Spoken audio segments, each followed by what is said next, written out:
Welcome to your Health and Community Services Union vodcast. And we love doing these episodes, especially with people like Brendan from Aged Care.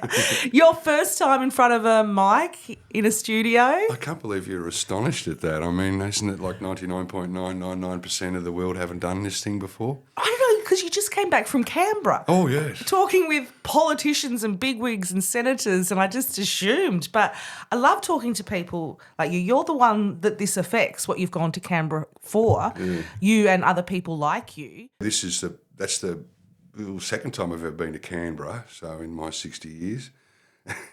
So it is unusual to meet senators. And actually, one thing, they all look smaller in real life than they do on TV. I thought, God, you're only a runt, you know.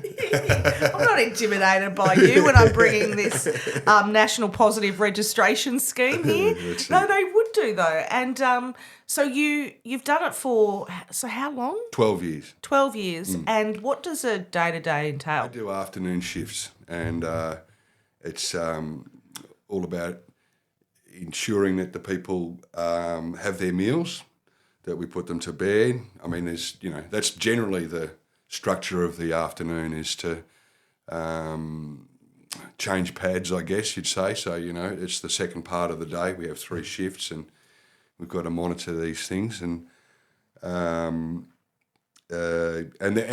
assisting them with meals and then getting them to bed. So, and just answering general calls. I mean, the thing I like about aged care is that it's organised chaos. Yeah. It's such an important role too, like you're saying, making sure that they're fed, making sure they come to, keeping some people alive. And how are you finding the conditions at the moment? We're going through a transactional phase in aged care. When I first started, a dozen years ago, generally the turnaround, that is from entering aged care to going out in a box, pardon me, would be 2.5, 3 years. Now it's 6 to 12 months, where we as a society are keeping older people at home in the community for longer, and that's a great thing because everyone that ends up in an aged care facility knows it's the last place, and there's a certain amount of resignation and depression and sadness associated with that. Now, as I said earlier, it's changed from when I first started. It used to be, mum's about 73, she can't cook for herself anymore, let's put her in a nursing home. No, you've got to tick all sorts of boxes. You've got to be immobile, advanced Alzheimer's, at risk to yourself. These are the only ways you'll get into a nursing home now. So consequently, our role has changed from, engaging, making cups of tea, to being basically semi-palliative nurses, palliative care nurses. And one of the things about what we're looking at with the National Worker Registration is to increase the level, the standard of workers.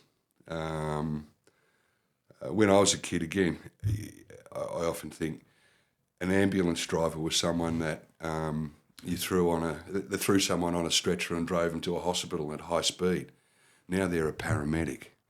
And I think aged care can transform into something similar because there's a lot involved in what we do. Well, exactly what you just said, how that time frame's changed, and traditionally now people are entering them when they need a lot of assistance and a lot of help.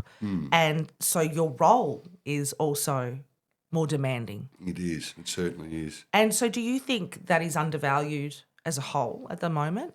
I think it was. Yeah. I think probably not a nice thing to say, but one of the positives that came out of the COVID thing was that the country had a look at what we do, and they could see, Jesus, hey, who'd want to do that?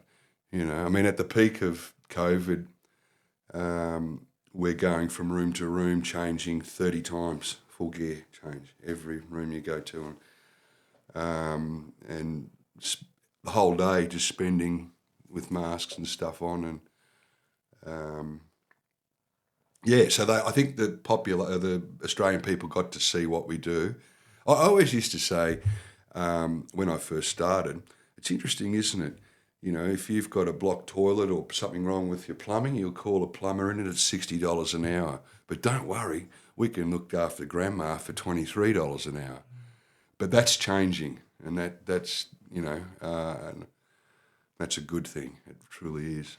So you get the call to go to Canberra with HACSU State Secretary Robbie Moore. One of the main things that we want to do is improve the quality of care by having acknowledged, accredited training. At the moment, I think only 80% or 80% of the workforce, ECAs, actually have the Certificate 3.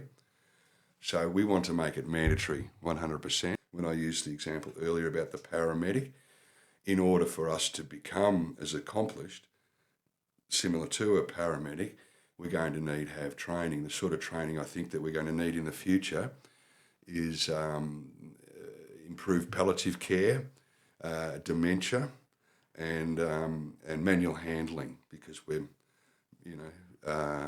moving a lot of people now that are more dependent.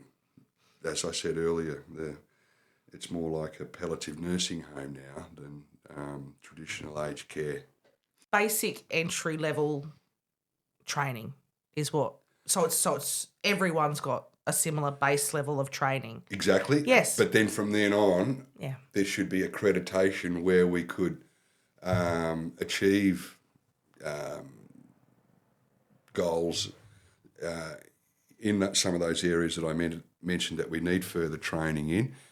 And I think for the worker, it could be a bit like through each accreditation that you get recognition and relative finance, relative pay commensurate with your training and experience. Well, it is very similar with paramedics now too. They do have those different levels of training that they can continually do. Exactly. So you go there, you sit down with a bunch of politicians. Are you going to name drop any for us? Any big pollies you sat down with? Well, the Minister. Minister for Health? No, Minister for Aged Care. Aged Care, sorry, yes. Sport and Aged Care, Annika Wells. She heard us, which was really great. We saw Tony Sheldon, a senator. We even saw a Green.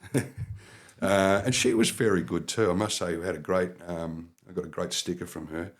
I've been giggling about it all week. This school doesn't need another boat shed, talking about the how much money private schools get. Oh my God, not another effing boat shed for this school. So you sit down, how did those conversations go? Because you're with the State Secretary, Robbie Moore, and I do love how Robbie does this, and he takes, as I said, people like yourself that are on the front line doing this every day. And how did the conversation go? Was it positive? Was it... Oh, positive, absolutely. I think with the election coming up, it's just going to be a way of reminding them that, I think, what have we got, 11,500 members here in Tasmania in 5 delicious seats that could ensure who is the government. And that's the thing with HACSU that I've discovered is it's Tassie's largest union and strongest. Proportional to the workforce. 11,000 out of how many people work in our state? 180, no, 200,000. Yeah.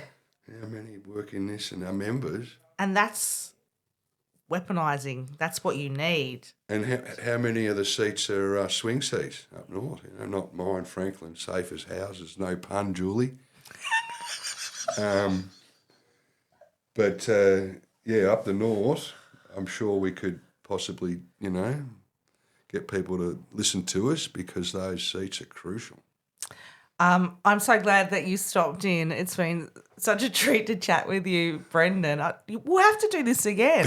This was easy, wasn't it? Well, easier than I thought. Oh, good.